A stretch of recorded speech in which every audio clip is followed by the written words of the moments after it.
إن الحمد لله نحمده ونستعينه ونستغفره ونعوذ بالله من شرور أنفسنا ومن سيئات أعمالنا من يهده الله فلا مضل له ومن يضلله فلا هادي له وأشهد أن لا إله إلا الله وحده لا شريك له وأشهد أن محمدا عبده ورسوله أما بعد فإن خير الحديث كتاب الله وخير الهدي هدي محمد صلى الله عليه وسلم وشر الأمور محدثاتها وكل محدثة بدعة وكل بدعة ضلالة وكل ضلالة في النار. فأعوذ بالله السميع العليم من الشيطان الرجيم. بسم الله الرحمن الرحيم. يا أيها الذين آمنوا اتقوا الله حق تقاته ولا تموتن إلا وأنتم مسلمون. يا أيها الناس اتقوا ربكم الذي خلقكم من نفس واحدة وخلق منها زوجها وبث منهما رجالا كثيرا ونساء واتقوا الله الذي تساءلون به والأرحام إن الله كان عليكم رقيبا. يا أيها الذين آمنوا اتقوا الله وقولوا قولا سديدا يصلح لكم أعمالكم ويغفر لكم ذنوبكم ومن يطع الله ورسوله فقد فاز فوزا عظيما. محترم حاضرین جمعہ، پردہ نشین خواتین اسلام، اللہ تبارک و تعالیٰ کا ارشاد ہے تلك أمة قد خلت لها ما كسبت ولكم ما كسبتم ولا تسألون عما كانوا يعملون. یہ امتیں جو گزر چکی وہ گزر چکی، ان کے لیے وہ ہے جو انہوں نے کمایا، جو انہوں نے حاصل کیا. تمہارے لیے وہ ہے جو تم کماؤ گے، جو تم حاصل کرو گے، اور تمہیں ان کے تعلق سے سوال نہیں کیا جائے گا. محترم حاضرین، یہ ماہ محرم ہے. ماہ محرم شریعت اسلامیہ میں بہت ہی اہم مہینہ قرار پایا ہے. یہ اسلامی سال کا پہلا مہینہ ہے اور یہ حرمت والا بھی مہینہ ہے. اسے اللہ کی طرف نسبت حاصل ہے کہ اللہ کے رسول صلی اللہ علیہ وسلم نے فرمایا شہر اللہ المحرم، اللہ کا حرمت بخشا ہوا یہ مہینہ ہے، اللہ کا مہینہ ہے. حالانکہ تمام مہینے اللہ ہی کے ہیں، لیکن اسے اللہ کی طرف خاص نسبت دی گئی ہے. اور خصوصاً یہ بھی کہا گیا کہ حرمت والا کیونکہ اللہ تبارک تعالیٰ نے 12 مہینے بنائے. ان عدت الشہور عند اللہ 12 شہرا فی کتاب اللہ، اللہ کی کتاب میں سال کے 12 مہینے ہیں، اور وہ اس دن ہی سے جس دن اللہ تبارک تعالیٰ نے آسمان و زمین کو پیدا فرمایا. منہا 4 حرم، ان 12 مہینوں میں سے 4 مہینے حرمت والے ہیں. فلا تظلموا فیہن انفسکم، لہذا تم ان دنوں میں ظلم نہ کیا کرو، آپس میں ظلم نہ کرو. جنگ و جدال نہ کرنے کا حکم دیا گیا ہے، قتل و غارت گری نہ کرنے کا حکم دیا گیا ہے، گناہ نہ کرنے کا ان مہینوں میں حکم دیا گیا ہے. اسلام کا پہلا مہینہ بھی حرمت والا ہے، اختتام کا مہینہ بھی حرمت والا ہے. وہ 4 مہینے ذی القعدہ، ذی الحجہ، محرم اور رجب ہے. ان 4 مہینوں کو حرمت والا مہینہ قرار دیا گیا ہے. ہم دیکھتے ہیں کہ ماہ محرم میں جو حضرت حسین رضی اللہ تعالیٰ عنہ کی شہادت ہوئی ہے، جو سانحہ، جو المناک واقعہ پیش آیا ہے، اس کی وجہ سے جا بجا سڑکوں پر اس طرح کے بدعات و خرافات کا ایک سلسلہ چلتا ہے. اس بنیاد بنا کر بہت سی چیزیں، واعظین ہیں، خطباء ہیں، ذاکرین ہیں، لوگوں کے جذبات کو برانگیختہ کرتے ہیں، اس واقعے کو اس طرح بتاتے ہیں، ان کے جذبات کو ابھارتے ہیں، اور پھر اس کے پیچھے جو مقصد ہوتا ہے وہ صحابہ کرام کو گالی دینا، صحابہ کرام پر لعن طعن کرنا، سب و شتم کرنا، یہ وہ مقصد ہوتا ہے. اور لوگوں کے جذبات سے کھیلا جاتا ہے. من گھڑت واقعات بیان کیے جاتے ہیں، قصے کہانیاں اس مہینے میں بیان کیے جاتے ہیں. محترم حاضرین، میں آپ کے سامنے سب سے پہلے یہ مختصر سا واقعہ آپ کے سامنے رکھوں گا. اس کے بعد اہل سنت والجماعت کا جو موقف ہے کہ اس واقعے کو رکھتے ہوئے واقعہ کربلا، شہادت حسین، اس واقعے کو رکھ کر اہل سنت والجماعت کا کیا موقف ہے میں آپ کے سامنے رکھنا چاہوں گا۔ محترم حاضرین، سب سے پہلے یہ بات اپنے ذہن میں رکھ لیں کہ تاریخ میں، اسلامی تاریخ میں جن واقعات کو سب سے زیادہ رنگ دیا گیا، جن واقعات میں سب سے زیادہ جھوٹ کی آمیزش کی گئی، جس میں سچ کو جھوٹ، جھوٹ کو سچ بتایا گیا، قصے، کہانیوں، افسانوں کا اس میں سہارا لیا گیا، اس میں سے اسلامی تاریخ میں ایک اہم واقعہ شہادت حسین کا بھی ہے۔ اس میں جو روایتیں ملتی ہیں اکثر غیر معتبر روایتیں ملتی ہیں۔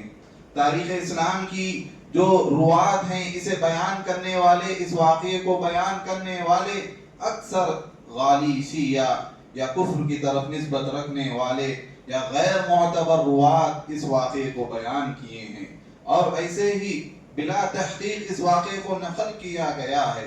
تو اس میں چھان بین کرنا، ثابت غیر ثابت کون سی چیزیں ہیں، کون سی چیزیں سچ ہیں، کون سی چیزیں جھوٹ ہیں، بہت ہی مشکل کام ہے۔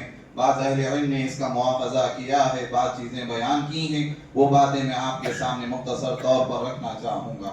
محترم حاضرین، حضرت معاویہ رضی اللہ تعالی عنہ جب اپنے بعد اپنے بیٹے یزید کو نامزد کرتے ہیں، ولی عہد مقرر کرتے ہیں، تو اس کو بہت سے صحابہ کرام ناپسند کرتے ہیں، کیونکہ ایسی کوئی روایت نہیں چلتی ہوئی آئی کہ باپ اپنے بیٹے کو خلیفہ بنائے۔ تو لیکن حضرت معاویہ یہ جانتے ہوئے کہ ان کے جیسا، یعنی وہ دمشق میں رہتے تھے، دمشق ان کا دارالحکومت تھا، جو سلطنت وہ سنبھالتے تھے، جو حکومت وہ سنبھالتے تھے، وہ سمجھنے لگے کہ اپنے بعد کوئی ایسا جانشین نہیں ہے، تو انہوں نے اپنے بیٹے ہی یزید کو جانشین مقرر کیا۔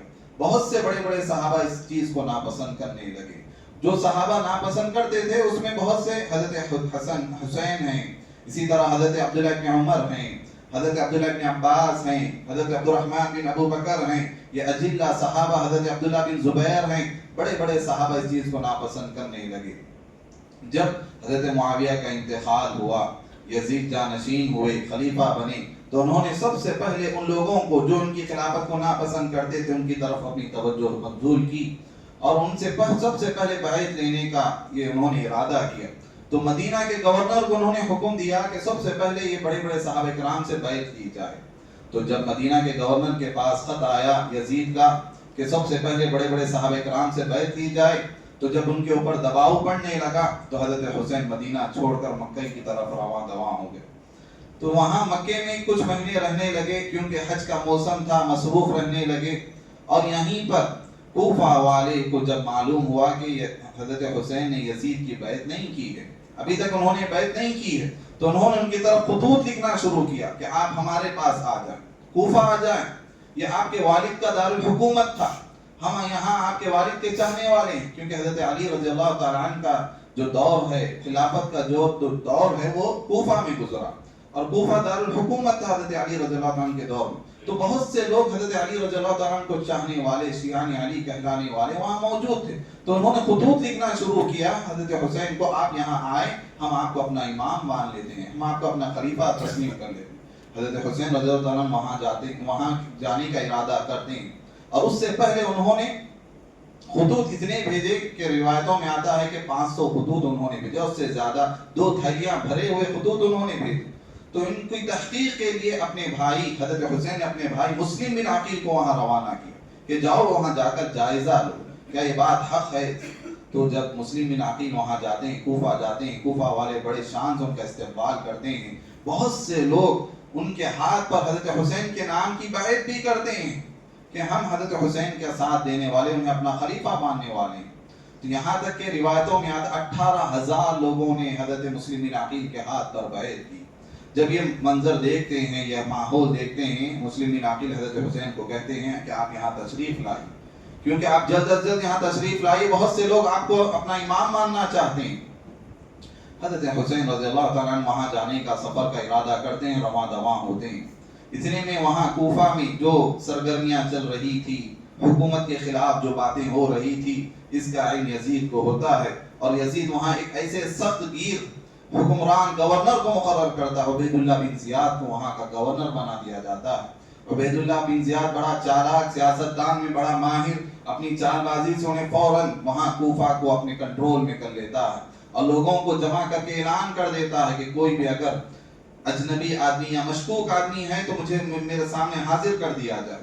تو فوراً چند ہی دنوں میں گورنر جو تھا عبید اللہ بن زیاد وہ پتہ لگا دیتا ہے مسلم بن عقیل کا.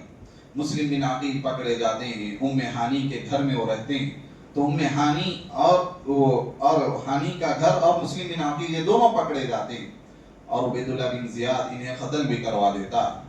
قتل ہونے سے پہلے مسلم بن عقیل ایک دوسرا خط حضرت حسین کے پاس بھیجتے ہیں کہ کوفہ والوں نے بڑی غداری کی ہے کہ انہوں نے آپ کا ساتھ دینے کا، آپ کو امام ماننے کا اقرار کیا، بیعت بھی کی، لیکن جیسے ہی عبید اللہ بن زیاد آیا میری گرفتاری ہوئی، میں نے مدد کے لیے پکارا لوگوں کو، کوئی ساتھ دینے والا نہیں تھا. تمام لوگوں نے اپنا ہاتھ اٹھا لیا ہے. یہ وہ لوگ ہیں جو آپ کے والد کے ساتھ بھی انہوں نے غداری کی ہے، آپ کے والد کو انہوں نے قتل کروایا ہے، یہ بڑے جھوٹے ہیں، آپ ان پر بھروسہ نہ کریں، لہذا کوفہ نہ آئیں، آپ وہیں پر رہیں، مدینہ پر ہی رہیں. لیکن یہ خط پہنچنے سے پہلے وہاں حضرت حسین روانہ ہو چکے تھے. ابھی راستے میں تھے کہ ہاں انہیں علم ہوتا ہے مسلم بن عقیل کے قتل ہونے کا.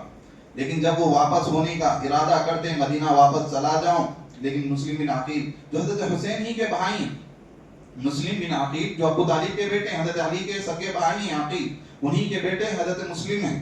تو مسلم بن عقیل کے بھائی کہنے لگتے ہیں ہم اپنے بھائی کا بدلہ لیے بغیر نہیں جائیں گے. تو حضرت حسین ان کا ساتھ دیتے ہوئے آگے بڑھتے ہیں.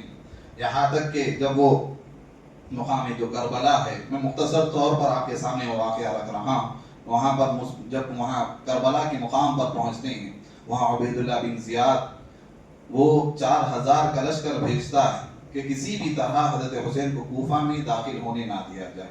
تو وہیں راستے میں ان دونوں کی مدبھیڑ ہوتی ہے. وہاں بڑی فوج ہے، 4000 کی فوج ہے، یہ چھوٹا سا قافلہ ہے، 70 لوگوں پر مشتمل ایک قافلہ ہے.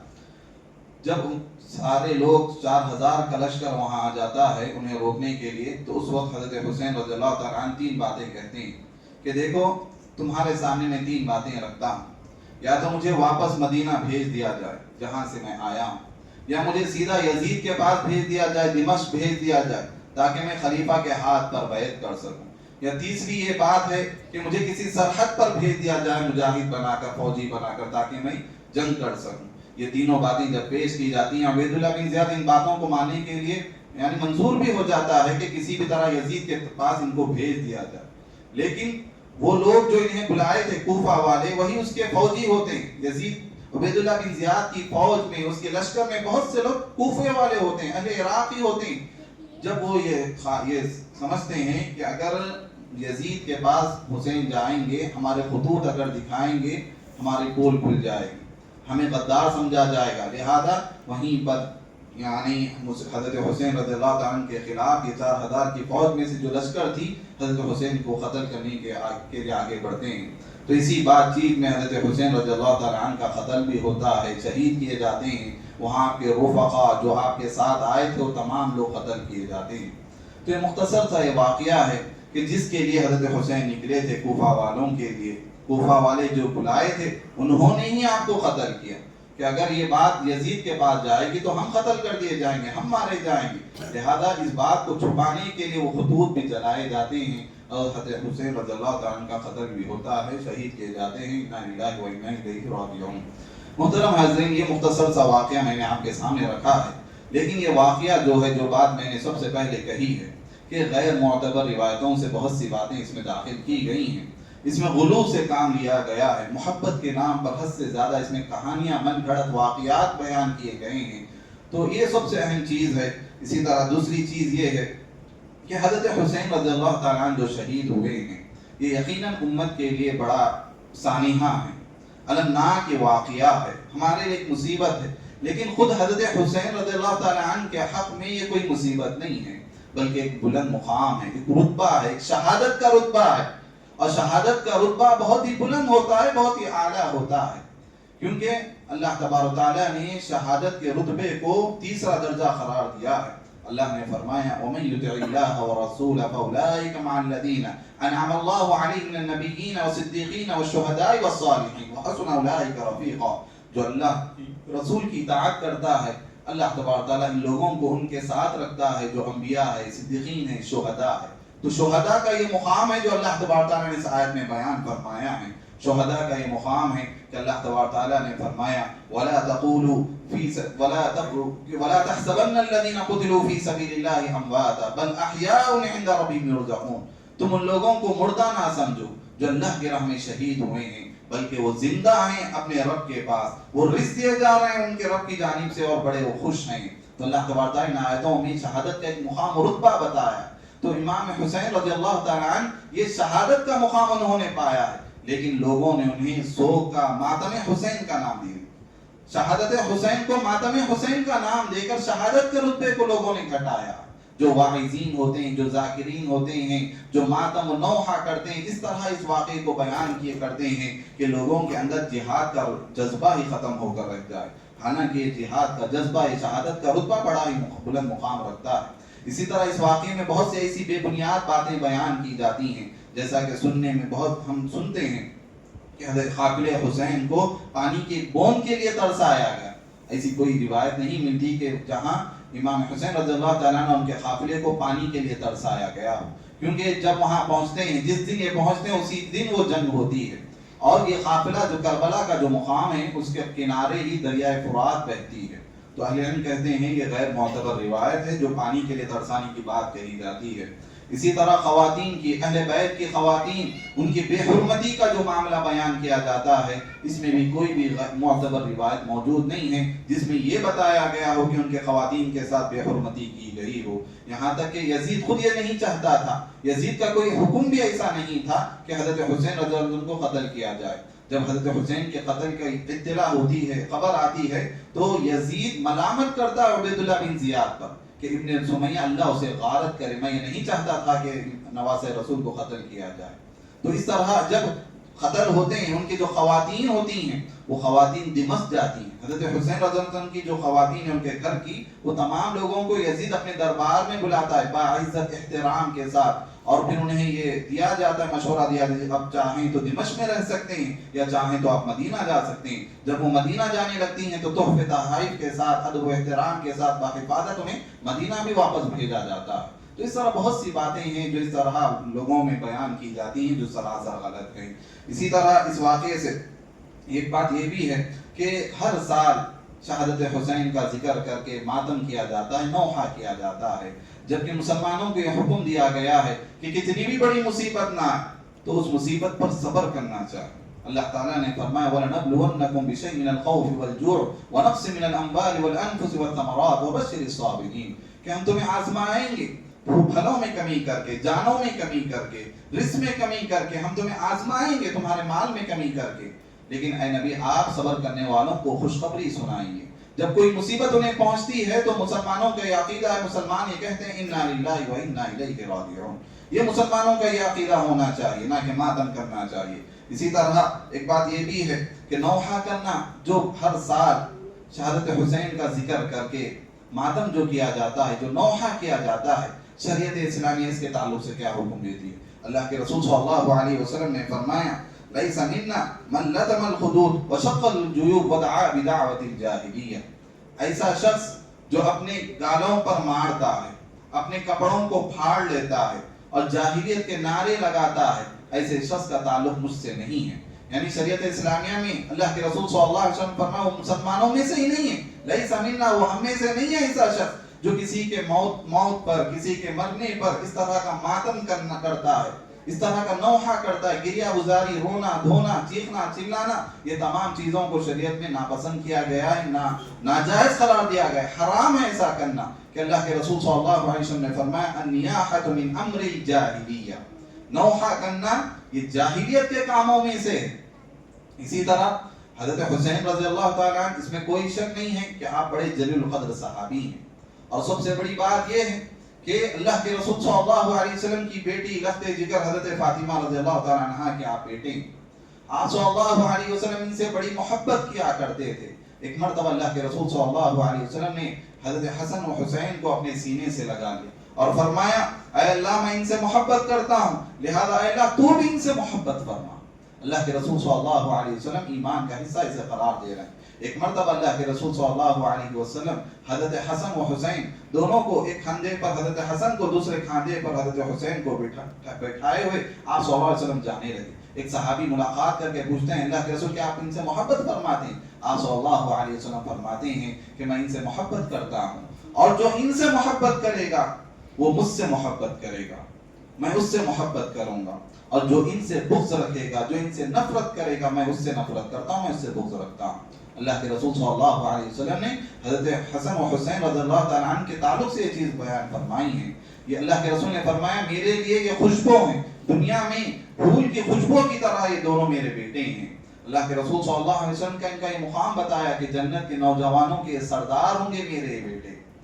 اللہ کے رسول صلی اللہ علیہ وسلم بہت سی فضیلتیں ان کے حق میں بیان کی ہیں کہ ابن عمر رضی اللہ تعالیٰ عنہ بیان کرتے ہیں کہ ایک مرتبہ کہ اہل عراق کوفی والے حج کے موقع پر ایک سوال کرتے ہیں کہ حج کے دوران حالت احرام میں اگر کوئی مکھی مار دے تو کیا حکم ہے، کیا دم دینا پڑے گا؟ تو ابن عمر فرماتے ہیں کیسے لوگ ہیں، انہوں نے نواسہ رسول کو انہوں نے قتل کیا ہے، اس کے خون کے تعلق سے انہیں کوئی فکر نہیں ہے، بلکہ مکھی کے مرنے کے تعلق سے انہیں فکر ہو رہی ہے۔ تو اس طرح بہت سی باتیں ہیں، لیکن اللہ کے یہ چیز بیان کر دوں کہ تاریخ اسلام میں بہت سی بڑی بڑی شخصیات، عظیم شخصیات قتل کی گئی ہیں، لیکن کسی کے مرنے پر اللہ کے رسول صلی اللہ علیہ وسلم نے نوحہ کا حکم نہیں دیا ہے۔ آپ صلی اللہ علیہ وسلم کی زندگی میں خود دیکھیں، جنگ احد پیش آئی، جنگ احد میں بہت سے صحابہ کرام قتل ہوئے، بہت سے صحابہ کرام شہید ہوئے، 70 صحابہ کرام، اس میں سے حضرت حمزہ رضی اللہ تعالیٰ عنہ بھی تھے۔ اللہ کے رسول نے ان کی شہادت کو کیا کہا؟ سید الشہداء ہیں، سید الشہداء انہیں لقب دیا اللہ کے رسول نے۔ اور جو جس نے انہیں قتل کیا بعد میں وہ اسلام لائے، اللہ کے رسول نے ان کے اسلام کو قبول کیا، لیکن آپ نے فرمایا کہ آئندہ میرے سامنے نہ آنا، کیونکہ تمہیں دیکھ کر مجھے میرے چچا کی یاد آتی۔ اللہ کے رسول صلی اللہ علیہ وسلم کے زمانے میں بئر معونہ کا واقعہ پیش آیا، حادثہ رجیع کا واقعہ پیش آیا، جس میں 70 صحابہ کرام کو دھوکے سے قتل کیا گیا۔ داعی کی حیثیت سے بلا کر لے کر گئے اپنے گاؤں میں جا کر 70 صحابہ جو حفاظ صحابہ کرام تھے انہیں قتل کیا گیا۔ اللہ کے رسول صلی اللہ علیہ وسلم کو یہ صحابہ کرام کا جو قتل ہوئے اتنا صدمہ لگا، اتنی تکلیف ہوئی، اللہ کے رسول 1 مہینے تک فجر کی نماز میں ان لوگوں پر اللہ کے رسول نے بددعا کی، قنوت نازلہ کی اللہ کے رسول صلی اللہ علیہ وسلم نے، جو 70 صحابہ کرام کو جو دھوکے سے جا کر جنہوں نے قتل کیا۔ لیکن اللہ کے رسول نے کبھی ماتم کی مجلس نہیں منعقد کی، کبھی نوحہ کی مجلس منعقد نہیں کی کہ لوگوں کو جمع کر کے رلایا جائے، اس طرح کا آپ صلی اللہ علیہ وسلم نے کوئی کام نہیں کیا۔ اور اسی طرح آپ صلی اللہ علیہ وسلم کی زندگی کے بعد بھی بہت سے بڑی بڑی عظیم شخصیات، حضرت عمر رضی اللہ تعالیٰ عنہ شہید کیے گئے، نماز کی حالت میں شہید کیے گئے، مارے گئے۔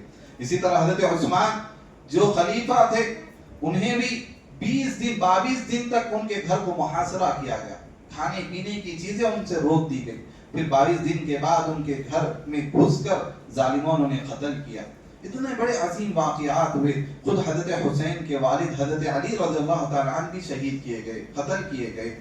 لیکن ان چیزوں پر نہ ہی اہل بیت میں سے کسی نے نوحہ کیا، نہ ہی گریہ گزاری کی، نہ ان پر رویا، نہ دھویا، کوئی ایسی چیز ہمیں نہیں ملتی ہے تاریخ اسلام۔ تو یہ ماتم کا تعلق کہاں سے شروع ہوا؟ لوگ کہتے ہیں کہ کربلا کی جو جنگ ہے یہ اسلام کی جنگ ہے، حق و باطل کی یہ جنگ ہے، کفر اور توحید کے درمیان کی یہ جنگ ہے۔ نہیں، ایسا نہیں ہے۔ وہ حضرت حسین کو دھوکے سے بلا کر مظلومانہ طور پر انہیں قتل کیا گیا، یہ کوئی کفر کی یا اسی طرح کوئی توحید کی یہ جنگ نہیں تھی، یہ انہیں دھوکے سے قتل کیے جانے کی ایک بات ہے، ایک حادثہ ہے جو تاریخ اسلام میں پیش آیا۔ تو یہ چیز آئی کہاں سے جو آج ہم دیکھتے ہیں مروجہ طور پر جو لوگوں میں یہ چیز ہوتی ہے، آئی کہاں سے؟ یہ شیعت کی ایجاد ہے، یہ رافضیت کی ایجاد ہے جو تاریخ اسلام میں ہمیں ملتی ہے۔ کہ اکثر نجیب احمد آبادی لکھتے ہیں کہ یہ جو ماتم کی، نوحہ گریہ کی جو بات آئی ہے وہ یہ کہ 350 ہجری میں ایک بادشاہ گزرا، ایک حکمران آیا، وہ شیعہ تھا، وہ معیز الدولہ اس کا نام تھا۔ اس نے سب سے پہلے حکم دیا کہ 10 محرم کو دکانیں بند کر دی جائے، کاروبار بند کر دیا جائے، لوگ سیاہ لباس پہن کر باہر نکلیں، عورتیں بھی اپنے بالوں کو کھلا رکھ کر اپنے گریبان کو پھاڑتے ہوئے، اپنے گالوں پر مارتے ہوئے، نوحہ کرتے ہوئے باہر نکلیں تاکہ ہم اس واقعے کو یاد کر سکیں۔ تو اس چیز نے، یہ حکمران اس چیز کو ایجاد کیا۔ اس سے پہلے اہل بیت میں بھی یہ چیز رائج نہیں تھی کہ ایک واقعے کے طور پر اسے بیان کیا جاتا تھا کہ ہاں تاریخ اسلام میں بہت سے ایسے واقعات ہوئے ہیں، یہ ایک ہی واقعہ نہیں ہوا، کہ لوگ اسے کہتے ہیں کہ اسلام زندہ ہوتا ہے ہر کربلا کے بعد. ایسا نہیں ہے. اس سے پہلے بہت سے ایسے واقعات ہوئے ہیں، لیکن ان واقعات کو یعنی اس پر صبر کیا گیا، ایک مصیبت کا نام دیا گیا. مسلمانوں کے لیے ایک مصیبت آئی، ہمیں چاہیے کہ ہم صبر کریں، ہم اللہ تعالیٰ سے دعا کریں. اس چیز کا ہمیں حکم دیا گیا، اور اس واقعے کو بیان کرنے کا لوگوں میں اس لیے بھی رائج کیا گیا تاکہ اسلام کی بنیادوں کو ہلایا جائے، اسلام کی تعلیمات کو کمزور کیا جائے، مسلمانوں کو دین سے دور کیا جائے. واقعے کو اس انداز میں بیان کرے کہ لوگ دین اسلام کو بھول جائیں. اصل چیز یہی سمجھنے کی یہی ہے، حالانکہ دین اسلام کچھ اور چیز کا نام ہے، لوگوں نے اس چیز کو یہ نام دے دیا ہے. لوگوں کو بھٹکانے کے لیے، بدعات و خرافات میں مبتلا کرنے کے لیے، صحابہ کرام کو گالی دینے کے لیے ان چیزوں کو بیان کیا جاتا ہے. یزید کے تعلق سے جو ہم حمایت کرتے ہیں کہ یزید جو خزن دنیا میں بھی شریک ہوا ہے، جس کی بڑی فضیلت آئی ہے، یزید کے تعلق سے جو رد کیا جاتا ہے اہل سنت والجماعت کا، وہ کس لیے رد کیا جاتا ہے؟ وہ اس لیے کہ لوگ یزید کا سہارا لے کر صحابہ تک پہنچتے ہیں. حضرت معاویہ ہے، حضرت عثمان ہیں، حضرت ابوبکر و عمر ہیں، ان لوگوں کو یہ لوگ گالیاں دیتے ہیں. امہات المؤمنین حضرت عائشہ رضی اللہ تعالی عنہا کے تعلق سے برا بھلا کہتے ہیں. ان چیزوں کو روکنے کے لیے، کیونکہ صحابہ کرام ہمارے ایمان کا ایک حصہ ہیں، صحابہ کرام ہی سے ہمیں دین ملا ہے. لہذا اگر صحابہ کرام ہی کو طعنہ کا نشانہ بنا دیا جائے، انہیں پر گالیاں دی جائے، تو دین اسلام بھی کمزور ہو جائے گا. یہ دشمنوں کی یہ چالیں رہی ہیں جو اس انداز میں بیان کی جاتی ہیں. یہ چند مختصر سی باتیں تھیں جو میں نے آپ کے سامنے رکھی ہیں. اللہ تعالیٰ سے دعا کرتا ہوں اللہ تعالیٰ ہم تمام کو صحابہ کرام سے محبت کرنے والا بنائیں. اللہ تعالیٰ ہم تمام کو خرافات و بدعات سے ہماری حفاظت فرمائیں. اللہ تعالیٰ ہم تمام کو نیک عمل کرنے کی توفیق عطا فرمائیں. اللہ تعالیٰ کا جو حکم ہے، جو ابتدا میں نے جو آیت پڑھی، تلک امۃ قد خلت لها ما کسبت ولکم ما کسبتم ولا تسألون عما كانوا يعملون، کہ امتیں ہیں جو گزر چکی ہیں، جو انہوں نے کیا وہ ان کے لیے ہے، جو انہوں نے کمایا اللہ انہیں اس کا بدلہ دے گا. تمہارے لیے تم سے اللہ تعالیٰ وہ چیز پوچھتا ہے جو تم کماتے ہو، تمہارے لیے وہ ہے جو تم کماؤ گے. جو دین اسلام پر جو تم عمل کرو گے اللہ تعالیٰ اس سے تمہارے متعلق پوچھے گا. تاریخ کے تعلق سے اللہ تعالیٰ تم سے کوئی سوال نہیں کرے گا. لہذا کسی کے حق میں کوئی فیصلہ کرنے سے پہلے تاریخ دیکھی جائے. اللہ سے دعا کرتے ہیں اللہ تعالیٰ ہم تمام کو ان تمام بدعات و خرافات سے ہماری حفاظت فرمائے، فتنوں سے ہماری حفاظت فرمائے. اللہ تعالیٰ ہمیں توحید پر رکھے، اللہ تعالیٰ ہمیں سنت پر عمل کرنے کی توفیق عطا فرمائے. آمین یا رب العالمین. بارک اللہ لی ولکم ولسائر المسلمین واستغفروا انہ هو الغفور الرحیم.